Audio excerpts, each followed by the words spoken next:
Ever wondered how investors find hidden gems before they skyrocket in value?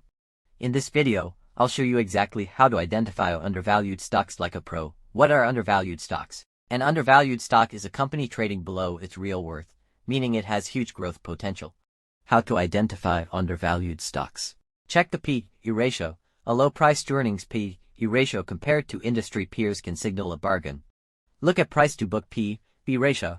If a stock is trading below its book value, it might be undervalued. Analyze free cash flow. Strong cash flow means a company can grow without debt. Compared to industry averages, see how the company stacks up against competitors. Insider buying activity. If CEOs and executives are buying their own stock, it's a great sign. Bonus, where to find these stocks? Use tools like Yahoo Finance, Finviz, and Seeking Alpha to screen for undervalued stocks. Look for companies with strong fundamentals but weak recent performance. These are often overlooked gems.